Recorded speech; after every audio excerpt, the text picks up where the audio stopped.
in the morning, Lord, search my heart. Don't let me stray, I just wanna stay where you are.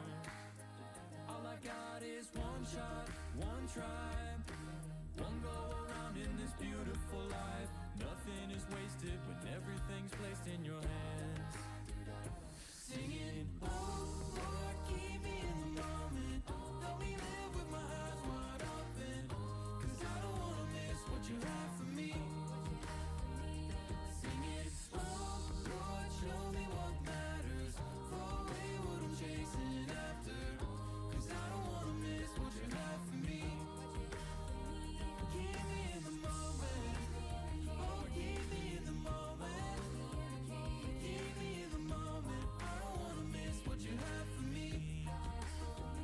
I've been thinking about heaven and the promise you hold. So it's all eyes on you until the day you call me home. Singing, oh Lord, keep me in the moment. Help me live with my eyes wide open, 'cause I don't wanna miss what you have for me. I don't wanna miss. Singing, oh Lord, show me what matters. Throw away what I'm chasing after, 'cause I don't wanna miss what you have for me. What you have for me. Keep me in the moment. Oh, keep me in the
to the river. Gonna go down in amazing grace. Start a fire in me. Let the flames run free. Burn away the dross. Holy fire of God. Start a fire in me. Let the flames run free. Burn away the dross. Holy fire of God. So let it begin. So there. Here. You want me to get it over? Okay. And you're gonna wanna bite, aren't you? You're gonna wanna bite. Hi. Okay. Well, it's not gonna It's on her way.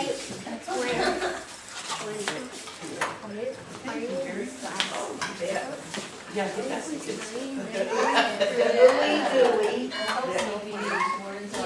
Oh. You're biting. Huh? You want some?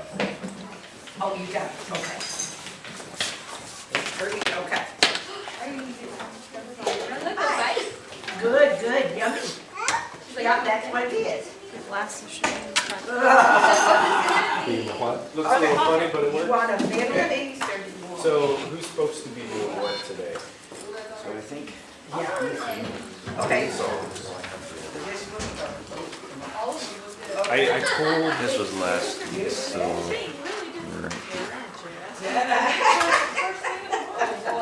Okay. but Ethan's doing some.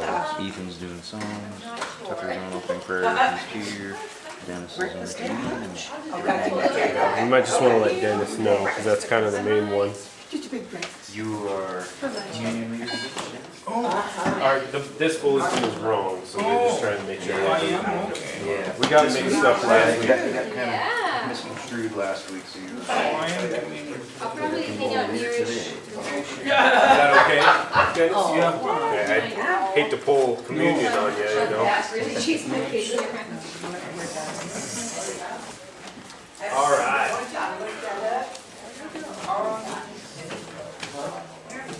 All right, ladies and gentlemen, are we ready? If I understood them correctly, it was Dennis.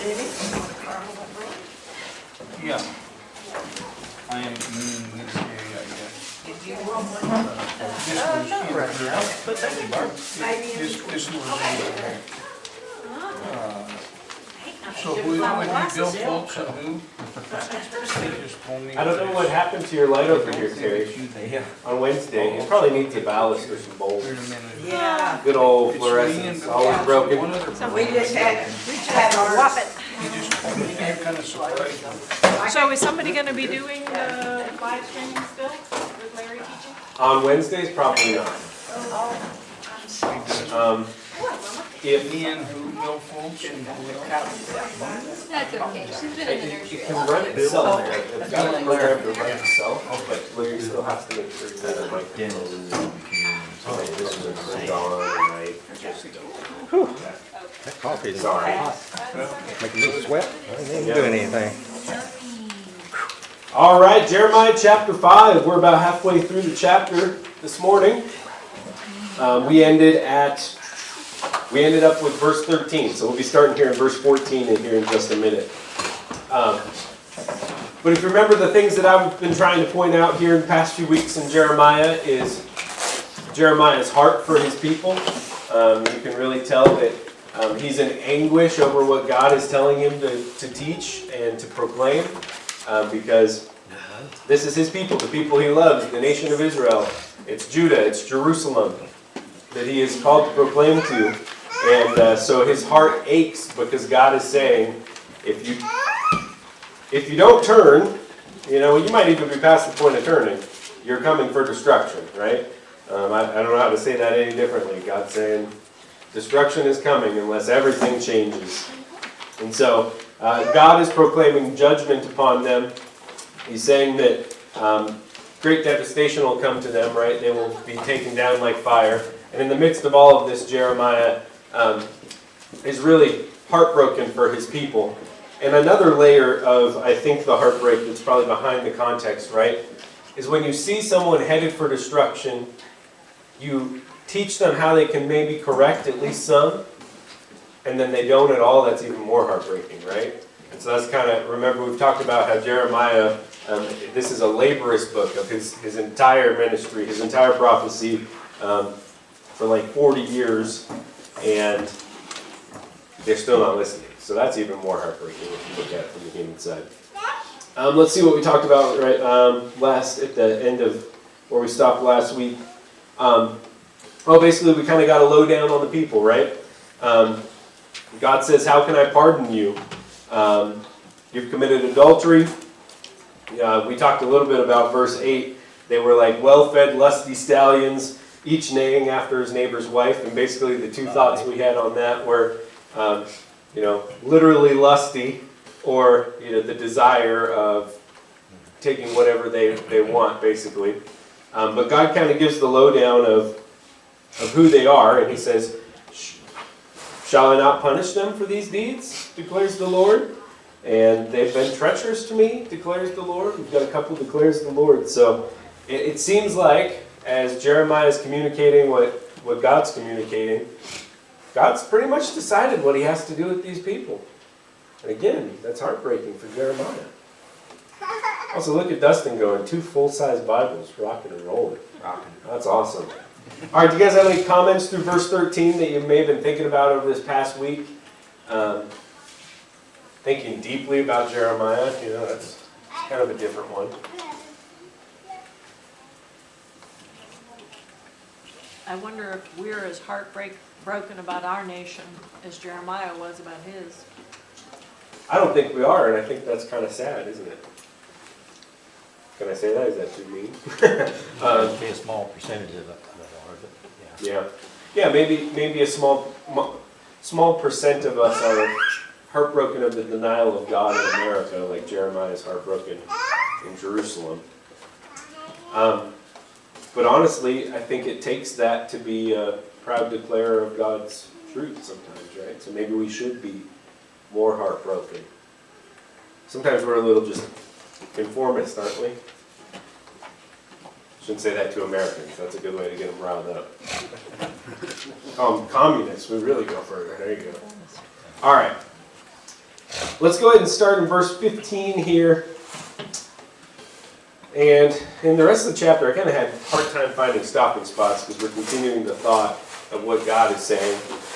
So we'll just go 14 through 17 as our first little chunk, and we'll just keep chunking it up as we finish out the chapter today, hopefully. So, Jeremiah 5, starting in verse 14. "Therefore, thus says the Lord, the God of hosts, because you have spoken this word, behold, I am making my words in your mouth a fire, and the people wood, and the fire shall consume them. Behold, I am bringing against you a nation from afar, a house of Israel, declares the Lord. It is an enduring nation. It is an ancient nation, a nation whose language you do not know, nor can you understand what they say. Their quiver is like an open tomb. They are all mighty warriors. They shall eat up your harvest and your food. They shall eat up your sons and your daughters. They shall eat up your flocks and your herds, and they shall eat up your vines and your fig trees. Your fortified cities in which you trust, they shall be beat down with the sword." So we kind of know the rest of the story with Jeremiah, or with Judah, maybe we should say, because we know of their Babylonian captivity, We know that all of this is coming, and then we look back at what God is declaring through Jeremiah, and we're like, oh, yeah, he told them all about that, right? That's kind of what this section right here is about. Verse 14 is interesting, though, because we haven't caught a lot of these yet, but the beginning of, basically the whole verse 14, this is very much pointed at Jeremiah, right? So when God is declaring, when God is speaking, here he says, therefore thus says the Lord. So the Lord is speaking. He says, because you have spoken this word, I am making my words in your mouth a fire, and this people wood, and the fire shall consume them. So just a little nugget there in verse 14, God is speaking to Jeremiah there, right? Jeremiah, you have spoken this word, and the words that I'm giving you are going to be like a fire to your people who are made of wood, right? And so, again, that you kind of see behind the curtain a little bit about the instruction to Jeremiah. That's something that's kind of unique about this prophet book. You get little tidbits of his life in the mix, and also, so verse 14, that's, commanding from God to Jeremiah. But the rest, 15, 16, and 17 that we read in this first little chunk, this is the command, this is the, prophecy to the people. This is the fire that's going to come upon the wood people from Jeremiah, because it's from God. So what's God say? He says, I am bringing a nation from afar to the house of Israel. An enduring nation, an ancient nation, and a nation whose language you do not know and do not understand what they say. Now we kind of might relate to that a little bit, the foreign nations. We do a lot of foreign nation work in America, but for them, what do you think a nation that doesn't speak their language and is now being described as mighty and powerful, how do you think that feels to them as the ones that's coming after them? Scary. Scary? Wrong, right? They're God's people. And they're, they are, but in their brain, they're God's people. Why would God allow that? And God's saying, I'm not only allowing it, I'm doing it. And they're mighty. Oh, Brenda? They're sort of used to being attacked from within, as far as like the Philistines and Right. different groups within that they didn't get rid of. They've been used to them being attacked, and the countries right around them attacking them. But this is going to be something completely different than what they are used to. Yeah, that's a really good point. They're used to local battles, if you will, right? If you want to call it that. But this is something completely overthrowing, overpowering, completely foreign, and even though God's telling them all about it, unexpected. It will remain unexpected to them. Courtney? Makes me think of the movie Titanic.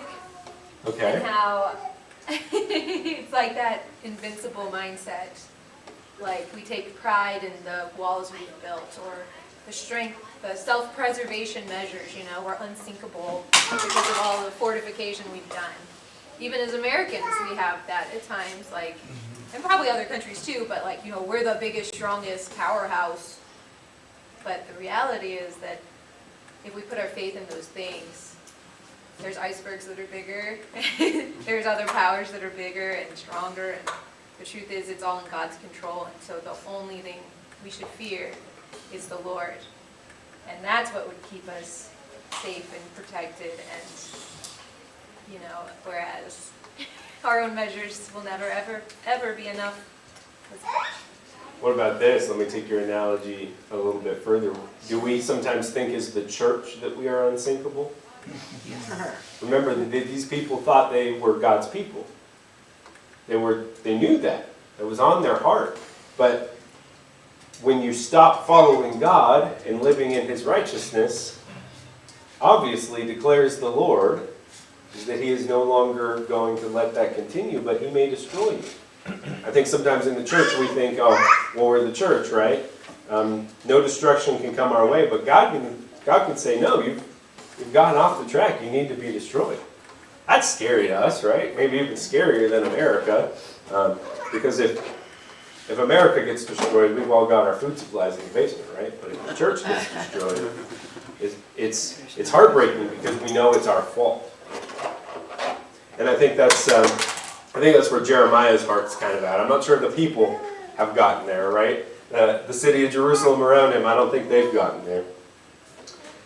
So they are a mighty, powerful foreign nation, as Brenda was pointing out, not a local battle anymore. And they're going to conquer.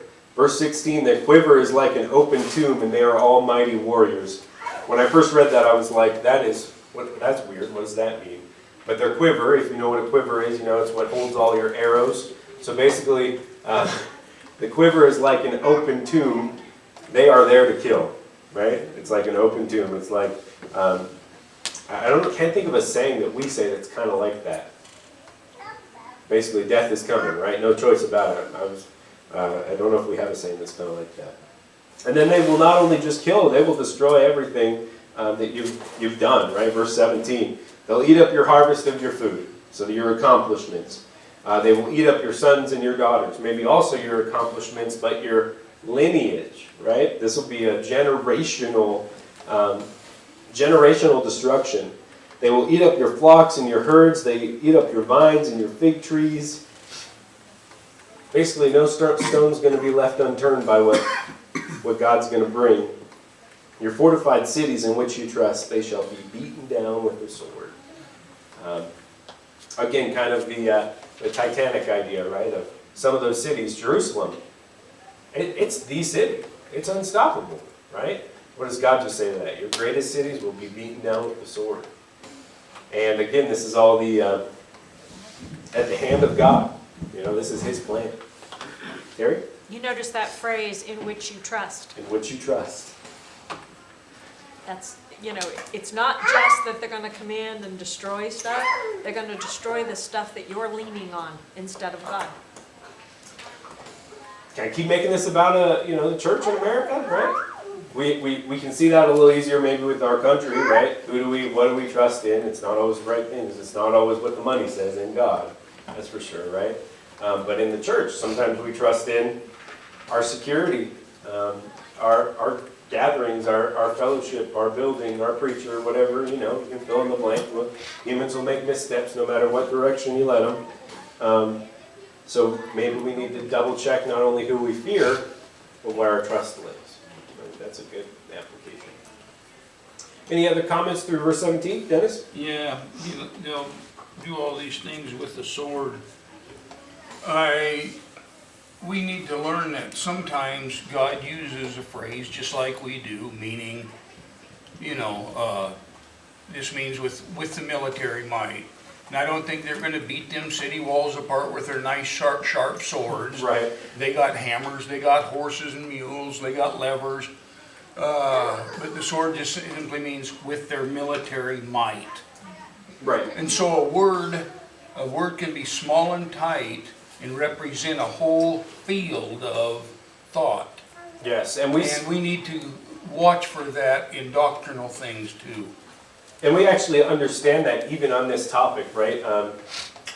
What's it? The Cranberries, their song with their tanks and their bombs, right? We know that is representing more destruction than actually just tanks and bombs. So here we have swords. It's not, Dennis was saying, they're not going to go poke the walls of the city till it crumbles, but the army is going to destroy, right?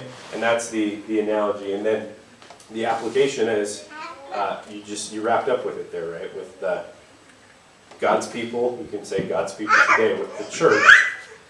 It may not be the detail that we're looking for, but something may come and destroy from within. Courtney, I saw you. I think that's called synecdoche. Okay. The part representing the whole.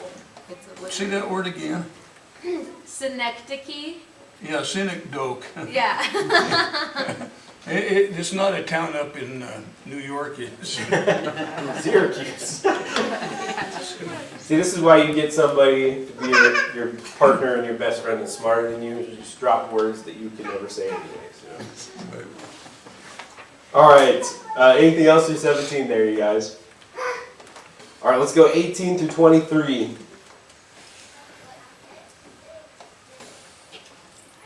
Actually, let's go 18 through 22. I think that would be a little better stopping spot.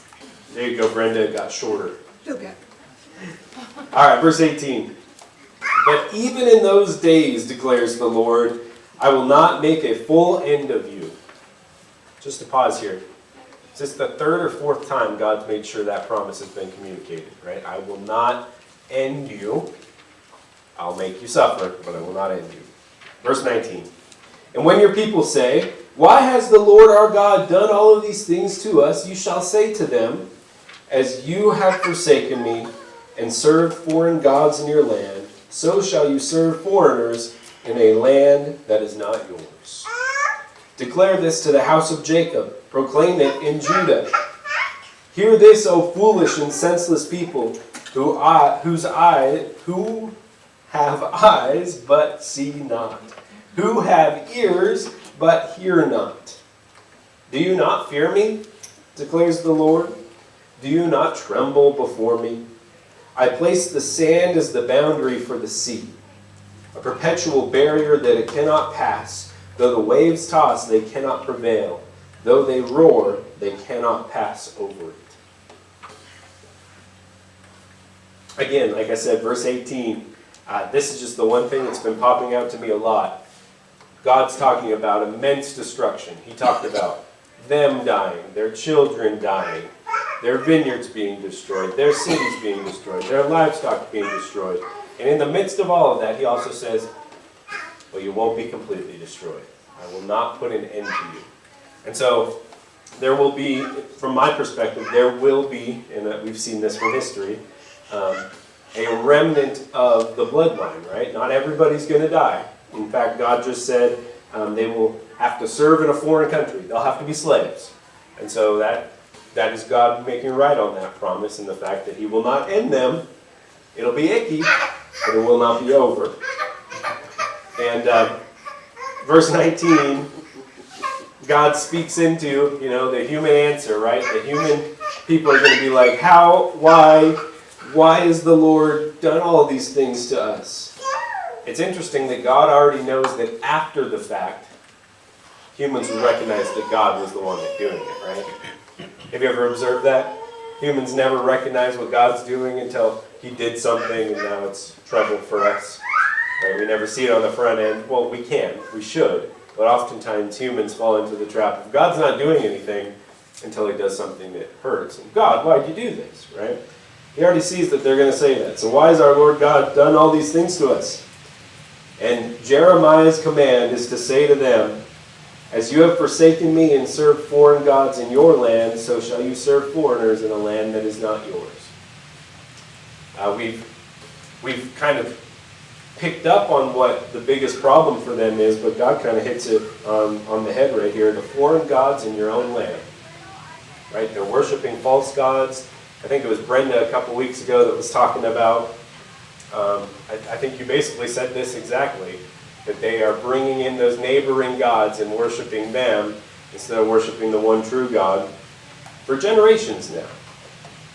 And so the punishment is like fitting for the crime is what God is saying. When they say, why did you do this to us? He's like, well, obviously, you worship foreign gods, now you go work for the foreign people. Makes sense to me. So this is Jeremiah's job to continue declaring this. Verse 20, you see, declare this to the house of Jacob, proclaim it to Judah. That's again the command for Jeremiah, the encouragement, maybe we should say. And then verse 21 goes back to the people. Because they're labeled, right? Not a nice label. Hear this, O foolish and senseless people. So this is to the foolish and senseless people who have eyes but do not see, who have ears but do not hear. God says he's been proclaiming this, he's been showing this, but they're not listening, they're not seeing. You can see that a lot in today's society too. Yeah, I think that's a continual human problem. Ever since our first eyes and ears got deceived by Satan, right? I mean, in the garden. God had already instructed and already told what they were to not do. They had the whole world at their fingertips except one rule. One rule, right? Very human of us to be like, well, maybe you could talk me. Oh, somebody's talking me into breaking the one rule? All right, I'll press the button, right? And so that's, again, even Eve and Adam had ears but didn't hear, and had eyes that didn't see, because God said, you can have everything. You can have a wonderful life. All you've got to do is this. And if they had ears and eyes that saw that, it would have been easy to follow God's command. So I mean, it's the human problem. It's part of free will, which we're grateful to have, because we don't want to be a bunch of God's robots. But verse 22 to me is heavy. God says, "Do you not fear me?" He says, declares the Lord. "Do you not tremble before me?"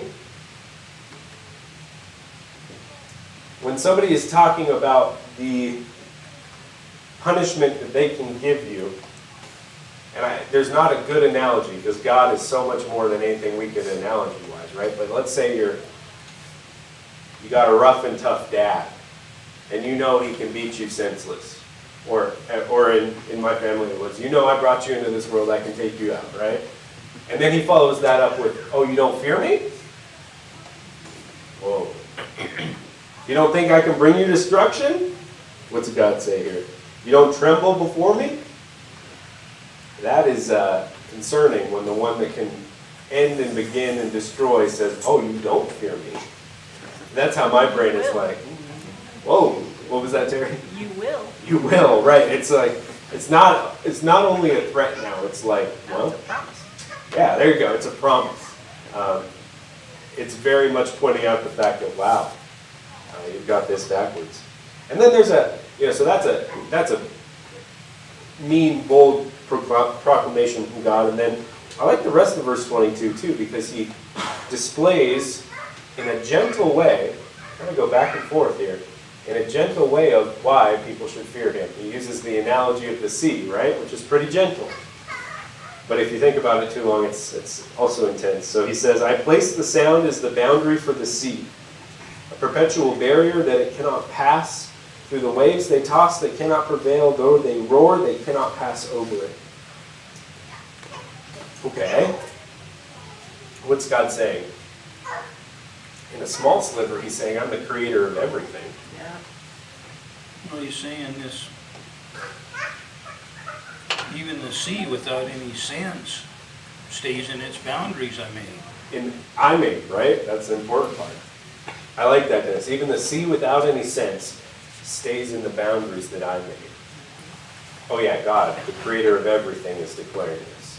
So to add power to the, "I created everything, I can destroy everything," to say I keep everything in its place because that's how I created it, and right now you're not in your place, so I can, just like I make the sea stop at the seashore, I can make the Babylonians come through your city. And we know that. Humans know that, right? We know God is all-powerful.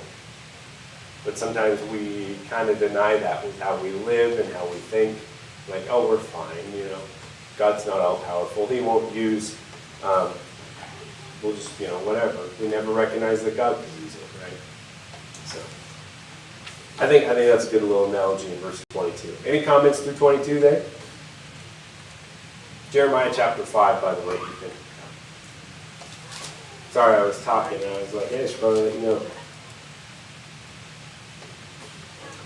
All right, Jeremiah chapter 25. We'll pick up there in verse 23. Let me make sure we got time. Perfect.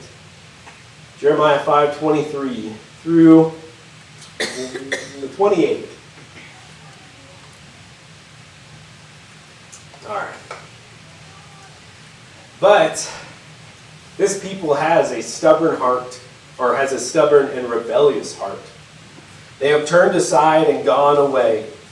They do not say in their hearts, "Let us fear the Lord our God, who gives the rain in its season, and the autumn rain and the spring rain, and keeps us the weeks appointed for the harvest." Your iniquities have turned these away. Your sins have kept good from you. For wicked men are found among my people. They lurk like fowlers lying in wait. They set a trap. They catch men. Like a cage full of birds, their houses are full of deceit. Therefore they have become great and rich. They have grown fat and sleek. They know no bounds in deeds of evil. They judge not with justice, because their cause of the fatherless to make it prosper.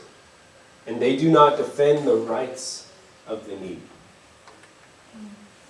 This is interesting. This is the first time, I'm not saying the benefit of the doubt, But this is the first time that we see probably one of the reasons why Jeremiah is in so much anguish here over his people. It's because not everybody is evil. But what happens when a few evil get a hold? I just love the description God gives. I'll come back here, but I just want to read in 26 and 27. They lurk like fowlers. So a fowler is a bird keeper, right? Is there a better way to say that? They lurk like fowlers lying in wait. So they set a trap. They catch man like a cage full of birds. Their birdhouses are full of deceit. Oh, hi. Hi, you should go to Mom. So to me, that's just such a good picture, because I think it's easy to read this and say everybody's evil. All of Judah's evil, all of Jerusalem's evil, all of Israel's evil. But what is being pointed out by God here is, specifically, there are a few that have trapped you with their evil.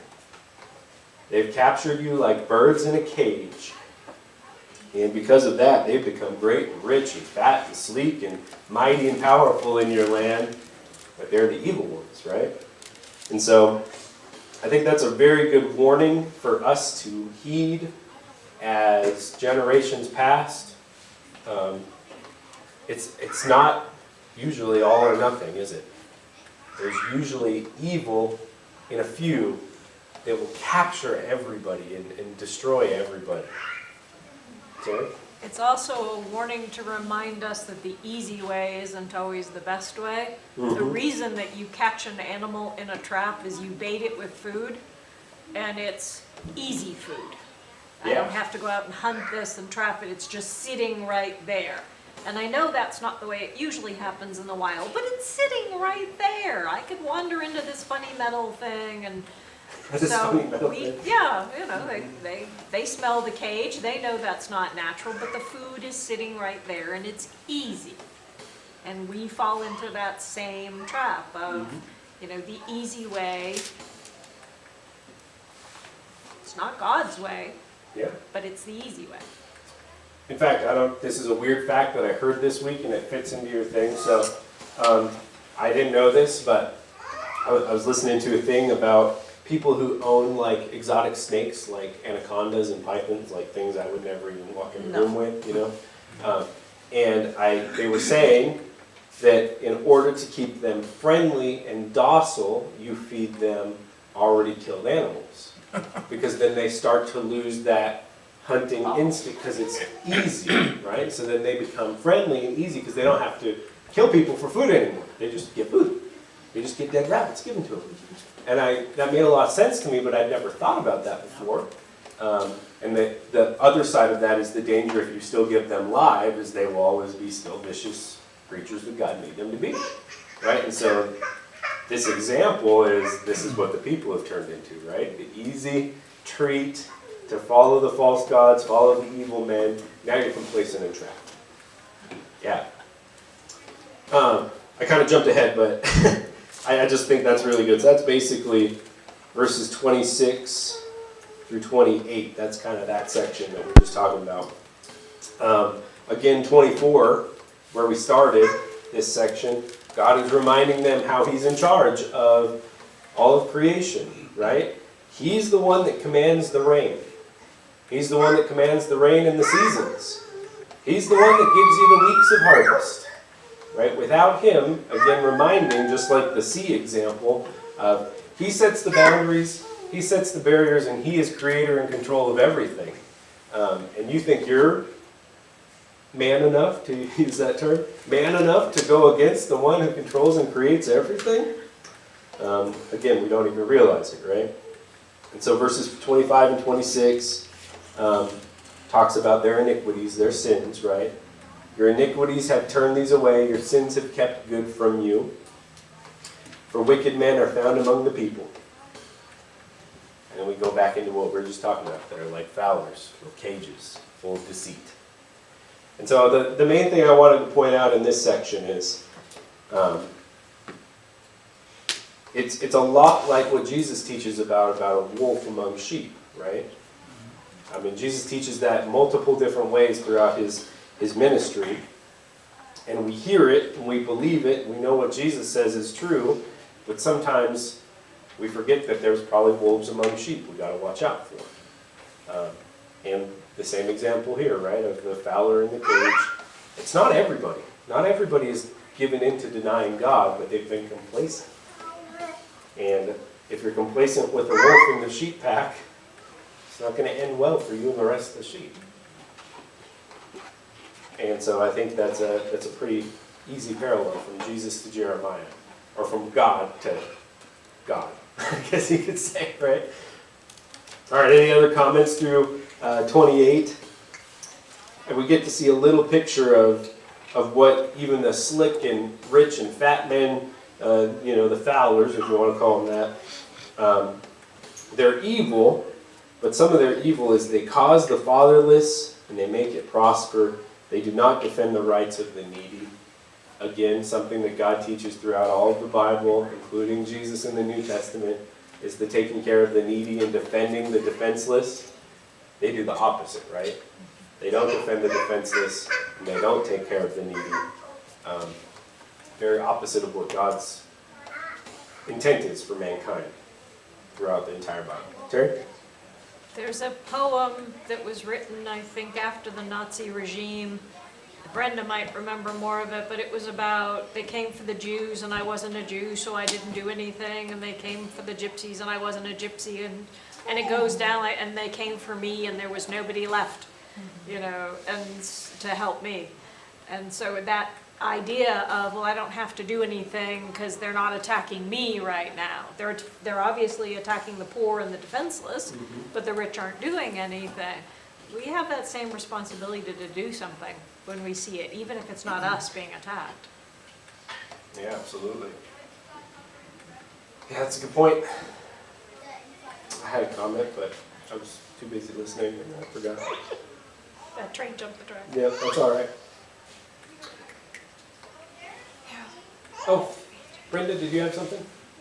I was just going to say that this was to help the needy, not those that were being persecuted or judged by God. We want to help all the nations, when to me, a lot of time, God is punishing those nations just like He's punishing Judah, Jerusalem and Judah and Israel right now. If we step in, then they will never understand what they're doing. But we can help them to the point that we're helping them to be deceived instead of allowing God to humble them. There's a difference between helping the needy and helping those who are being punished. Absolutely. And maybe even more terrifying than the result Brenda gave of they won't learn, right, is I think they still will learn because God will prevail, and we will also get to learn it as well. We will also be destroyed, right? So just maybe put Jeremiah's context in a modern setting and say, all right, so if Babylon was going to move in on Judah and Jerusalem and destroy their cities, in a modern context, depending who's in office, we would probably be the American aid, wouldn't we? I mean, we'd probably go to war. And Brenda's pointing out the fact of either we get in the way of what God is trying to declare, and I'd say I don't think we could effectively do that, so we will also be part of the destruction. And that's something you don't want to be a part of. But we also see it like individually when God sends punishment or sends a hardship on somebody in order to try to get them to come back and try to trust God instead of trusting themselves. So often we trust ourselves, or trust what we can do, or trust our retirement, trust our house, trust our family, whatever, instead of trusting God. And so a lot of times it can be more personal, that God can try to humble us. Absolutely. And we're trying to help somebody when we see them having a hard time, but yet we need to allow them sometimes to be humbled in order to come back to God. Yeah, that's a good point. And more powerful even on an individual level, right? You think of a brother or sister, your heart wants to help. But are they needy, or are you just stepping in the way of God's justice, right? Because God is a just God. And I think we have a tough time grappling with that sometimes, because we don't always know what true justice is. Is that what they Yeah, call but- an enabler? And you have an enabler. Brenda, go for it. Continue on. I work with the prison ministry a lot. And with the prison ministry, you get a lot of people who want to say they're Christians, so they want you to write letters and get them out. And I kept on telling them, God has you in there for a reason, and it's up to you to follow God during all of this. It's one of those things that we want to get people, they all want me to write letters to get them out. And I kept on telling them that they were in there for a reason, and that was their, that God needed them there for a certain reason, whatever it was. It's either to punish them, or it was to help them teach somebody in the prison. It could be either way. But they were there for a reason, and if I stepped in, then I would be interfering with God's purpose for them to be there. It takes a lot of maturity to set aside your emotional human state to try and put yourself in the possibly what is God doing with this, and let me not be in the way. Yeah, that's powerful. Courtney?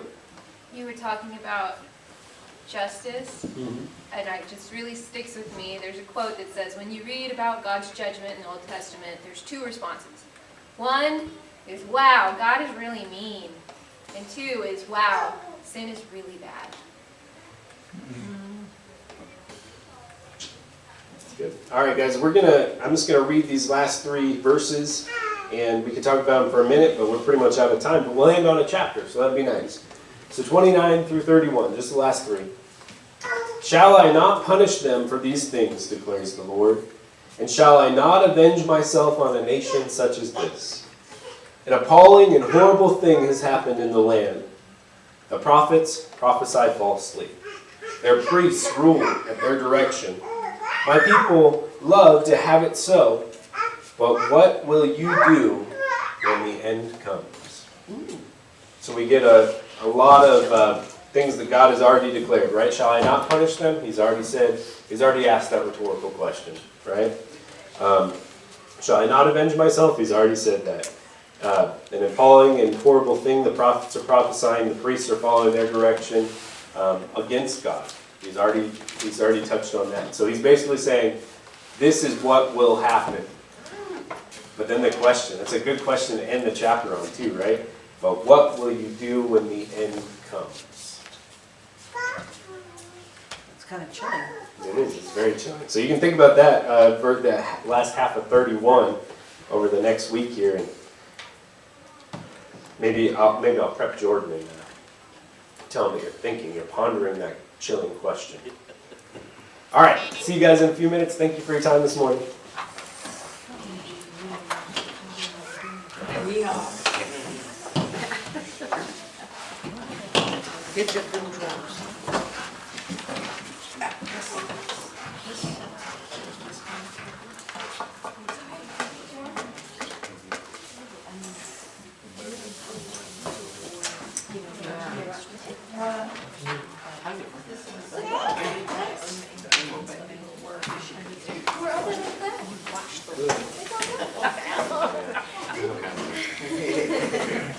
Like, I don't know what you're talking about. Yeah. I'm tired. You sleep last night? Maybe I should ask, did Sydney sleep? He was sleeping on the left. That was this morning.